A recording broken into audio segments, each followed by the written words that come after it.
Well, they've made the investment to build the kind of capabilities they would need for a Taiwan scenario. In 1996, Chinese President Jiang Zemin got briefings from the PLA on what they could and couldn't do, and they couldn't do that much. They could scare Taiwan, but they couldn't defeat it or invade it.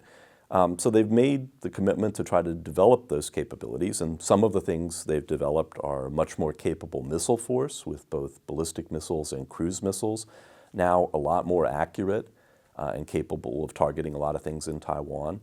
They've made an investment in their Air Force, which is now flying planes at least as capable as Taiwan's, and a lot more of them, and based a lot closer to Taiwan.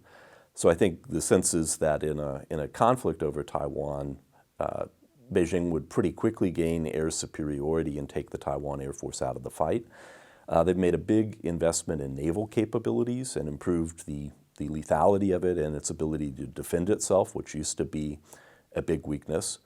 And they've also made investments in intelligence, surveillance, and reconnaissance that will help them use those weapon systems a lot more effectively. That's a big change. They have the ability to punish Taiwan using missile strikes and airstrikes in a way that would inflict a lot of damage. I think the question, though, is can that get you to the breaking point in Taiwan?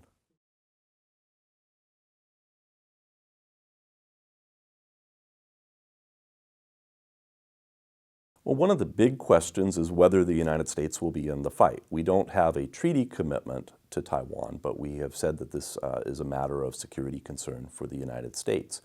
And if you're a Chinese military planner, you might hope to keep the U.S. out of the fight, but you have to plan for them to intervene.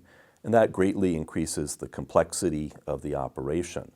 What China hopes to do is to deter the U.S. from intervening and to use a variety of weapons to delay the arrival of a significant number of U.S. forces and to make it hard for the U.S. to operate from aircraft carriers or air bases in the region.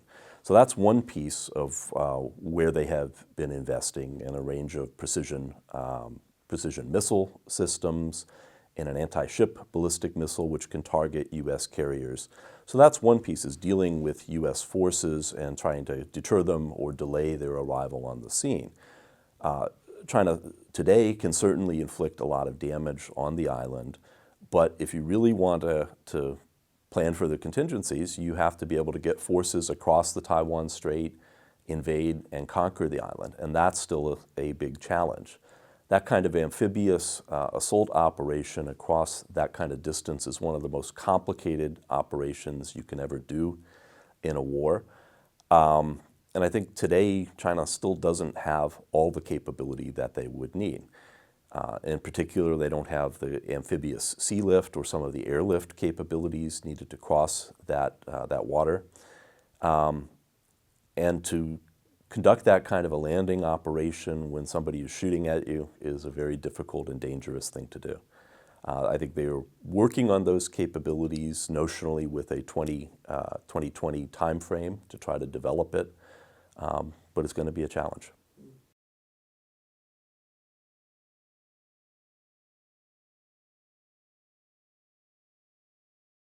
I think it's a very costly and risky operation, partly because it's not just something that can be confined to Taiwan. It's going to change how everybody in the region thinks about China, and it's going to fundamentally change the relationship with the United States and perhaps with Europe.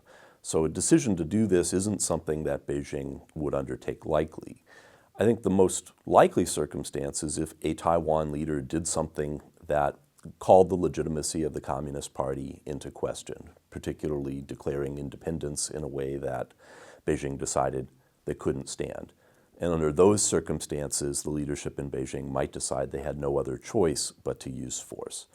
I think it's a lot less likely that you would have domestic instability or domestic problems in China that would make Chinese leaders want to take this kind of a risk, because it would have grave confidences for their regional position and their relationship with the United States.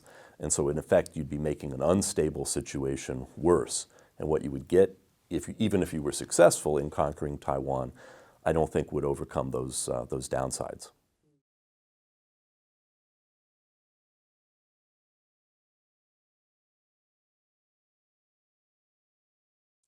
Well, it's clear that Taiwan can't outspend the Chinese military.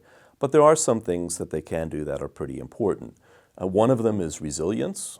To have to expect that in a conflict, their command and control centers would be targeted and struck. And so you have to have the ability to relocate and keep fighting, keep control over the military. And I think that's something the Taiwan government is aware of and has been investing in and practicing how to do that. So that's a really important feature. But the other part is the big difficulty of an amphibious operation is getting across that water space. And there's a lot of things Taiwan can do to make that harder. And investments in what they call asymmetric and innovative capabilities that really pose challenges to an invading force. So those are things like mobile air defenses that are hard to strike and target, anti-ship cruise missiles that can target ships coming across the strait. A lot of it is having mobility, is having firepower that can defend beaches and strike landing craft as they come in. And many of these things are not necessarily high-tech weapons. You can use a patrol boat with a sophisticated anti-ship cruise missile on it, and it's not that much investment to build it. But if you do, it's something that any Navy force that's invading has to be aware of. Where are those things, and can we strike them, and what will they do to our ships that are trying to get across? So I think those are areas. Mining is an area. There's a lot of things where Taiwan can invest relatively modest amounts of money and greatly complicate the task of an amphibious invasion. Taiwan military is aware of some of those things. They're doing some of them. They don't talk about everything that they're doing. But I think they could use more resources to put more money against those tasks.